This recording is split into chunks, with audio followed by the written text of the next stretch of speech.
Hey everybody, my name is Steven and welcome back to the Storytime channel. Without wasting any time, let's get into our stories of the day. Woman damages my mom's car and blames my mom. Her corrupt cop boyfriend covers it up and ruins both of their reputations. For some background, I live in a predominantly white suburban town in New Jersey and my family is Asian. Although the town is alright for the most part, it is not really a secret that some of the townspeople are pretty racist. One of our neighbors, let's call him Anthony, is a retired police captain from another town, but he is friends with my town's police chief. My mother is a first-generation immigrant, and although she's fluent in English, she still has a pretty thick Asian accent. A couple of years ago, my mom went to visit one of her friends on the other side of town. My mom had parallel parked directly in front of her friend's house, which is at the bottom of a small hill. As she was leaving, a woman driving a Jeep Wrangler with her children was driving down the small hill, but she was still a decent distance back, so my mom pulled out of her spot. The road they were on was really wide with enough space to fit 5 cars next to one another, and about 40 feet ahead was a stop sign. My mom at this point was already in the middle of the road, fully out of the parking spot, and had gotten about 10 feet when the woman driving the Jeep suddenly came up from behind my mom's car and cut directly in front of her, crossing a double yellow line to do so. Because of the angle she cut off my mom at, the Jeep's rear wheel ended up ripping off my mom's front bumper. My mom naturally immediately stopped, and the woman got out of her car after straightening it out on the road. As soon as she stepped out of her car, this woman, we'll call her Karen, immediately starts cursing my mom out at the top of her lungs. Karen told my mom to call the police, but my mom told her that her phone had died. My mom's friend and her son, as well as the neighbor, came out of the house after hearing the commotion to see what had happened. The neighbor, an elderly man, asked what happened and Karen yelled, "Are you freaking blind? A freaking accident happened. Go call the police, I need to call my boyfriend."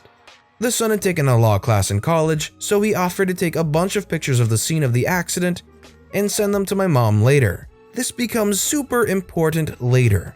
The neighbor calls the police, but Karen's boyfriend arrives at the scene first. When the cop, let's call him Kenny, finally arrives, he asked my mom what had happened.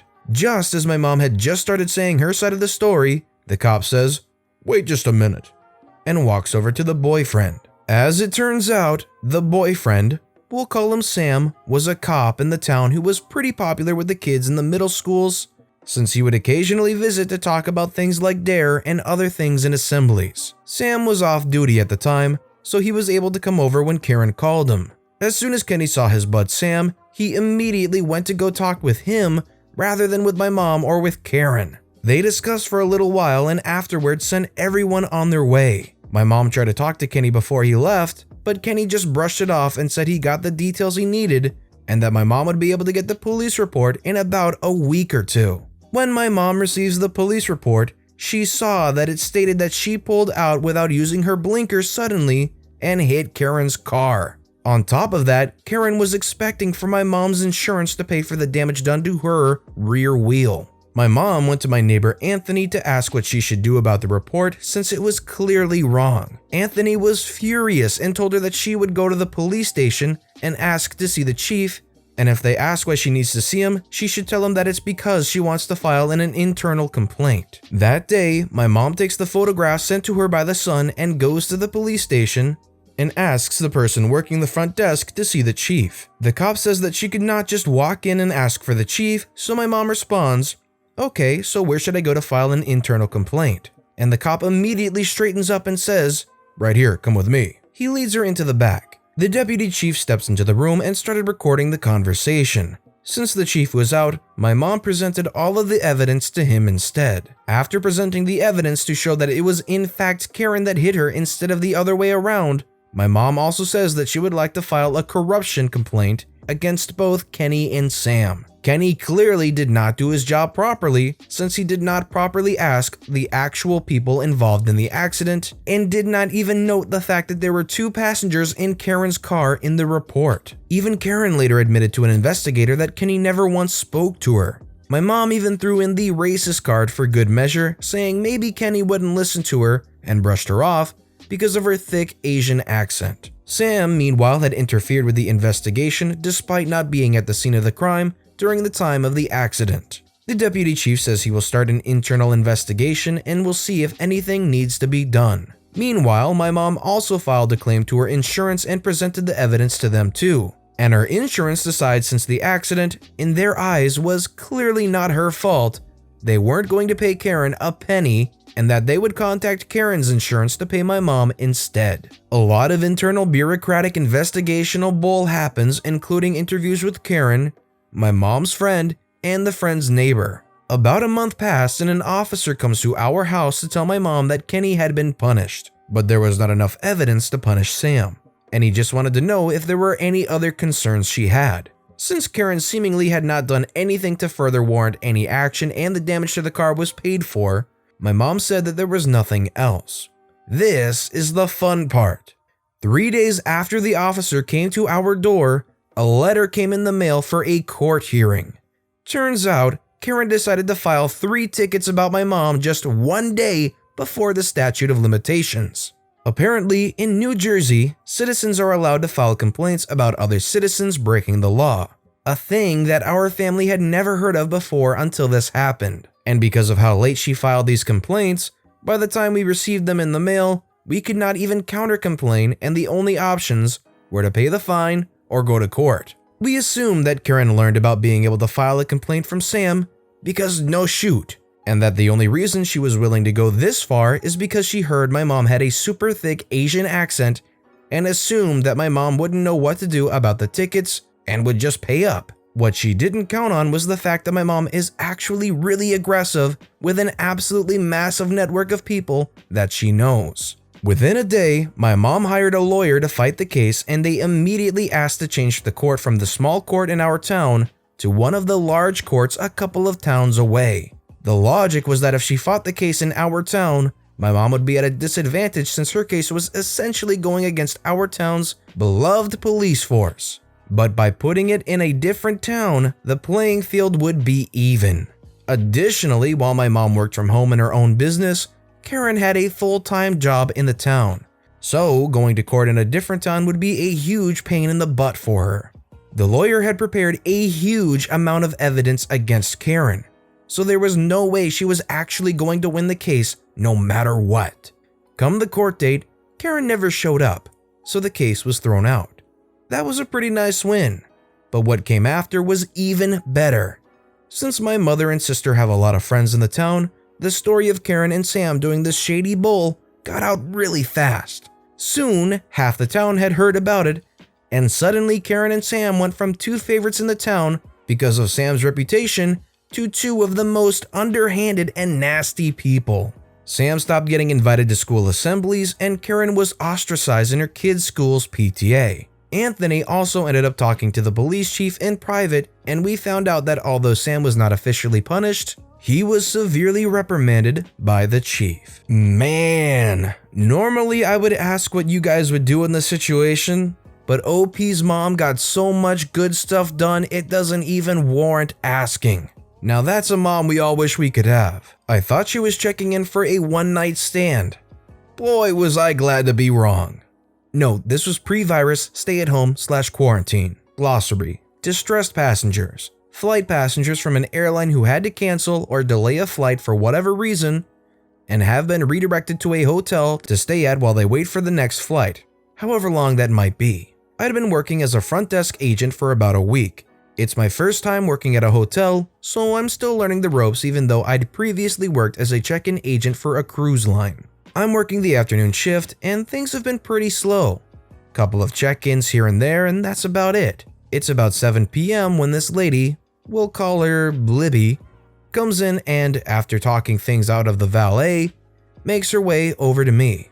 We exchange greetings and she tells me she would like to reserve a room, but only for a couple of hours. Obviously, we're not a motel, so I let her know the minimum of time she could reserve a room for would be a full night. After asking what the price would be, $240, which is way too much for the kind of hotel I work at, by the way, she agrees and hands me her credit card. This is where things get weird. As soon as I ask her for her ID to make the reservation, Libby backtracks and says that she doesn't want her name anywhere on the reservation and would like to make it under the name of a guy who would be joining her later instead. I pause for a moment, and after asking her again if she was planning on using the room as well, I tell her that I at least need to put her name into the accompanying list for the room. I reassure her that only the employees would be able to see said list and that no, the guy she was planning to meet wouldn't see it. I would like to make it very clear that throughout this whole interaction, Libby has been super composed, kind, and understanding. At this point, however, I'm just thinking she's here for a one-night stand and doesn't want the dude to know anything about her because she's probably married or something. Which I can work with, sure, but why not just actually get a motel, lady? This theory of mine is further solidified when Libby asks me to make a note in the reservation so that, if at any point we need to address her by name around the dude, we wouldn't call her by her real name and instead, she gives me a fake name. Or so I thought, to address her by. At this point, I'm obviously bewildered but still trying to be accommodating and trying really hard not to let it show how much I'm trying to figure out what the heck is going on. We go through the rest of the check-in process and she even goes as far as showing me a pic of the dude so I'll know who he is when he comes in. I hand her the key and she heads to her room. About an hour later, mystery dude walks in. Let's call him Jake. My coworker, who has no clue of anything, ends up checking him in, so I don't really get to see much of Jake. To be honest, at this point, I still wasn't giving the whole thing much thought other than, that's a bit weird. Not even 30 minutes have passed since Jake went up when Libby comes back down and hands me both keys. They'd both received one each and says, "Thank you," in the most serious yet cordial way, and then walks off. Multiple thoughts went through my mind as this lady was making her way to the valet. 1. That was way too fast even for a quickie. 2. Why the heck did she give me 2 keys? Where's Jake? 3. Libby, please tell me you didn't murder Jake. Security is standing behind me staring Libby down, probably having the same thought process as I am. The supervisor for security usually spends the night hanging out at FD. My coworker and I are whispering with each other, still trying to figure out what the heck happened because that did not look like a lady who had just had a pleasant romp in the sheets. Cue Jake coming down the stairs and, okay, we can breathe. He is not dead. Now, what happened next we couldn't see because we suddenly had an onslaught of distressed passengers. Like 30. I wanted to die. So I thought I wouldn't find out what the heck had actually happened between Libby and Jake. But then, the worker from the valet came over and boy, did he have some tea to spill. Turns out that Libby had gone as far as asking valet guy to park her car in a way that the license plate wouldn't be visible. Why? Because turns out that Jake is Libby's husband. And you might be asking yourself by this point, why has this lady gone through so much trouble to hide anything that might give her identity away from her husband? Well, dear reader, because the alias that Libby gave me just so happened to be the name of the girl Jake was cheating on her with. This woman somehow got her cheating butt husband to believe that his girlfriend had booked them a sweet, sweet night at the hotel, only for him to show up and find his wife sitting on the bed instead. This bamf of a woman came back downstairs after probably massacring the heck out of this idiotic boy with not a hair out of place and calmly had the valet bring both of their cars back and then patiently waited for Jake Schmake to get his sorry butt back to the lobby so that she could extend her hand and demand their house keys from him. She then got into her car and just drove away. The only thing that would have made this even better was if Jake Schmake's girlfriend had also been there to tear into him as well. I like to think she had a part to play in this whole thing, since how else would Libby have managed to trick him into getting to the hotel? Point is, this woman is all I aspire to be. These are 2 wonderful stories back to back. The difficult question I do have for you guys is which of these 2 stories were your personal favorite and why? Let me know which of these 2 stories you liked most in the comments below. And thank you all so much for watching and listening to the Storytime channel. If you haven't yet, please press the subscribe button and don't forget to turn notifications on so you'll never miss an upcoming video. Thank you all again for watching and listening to the Storytime channel.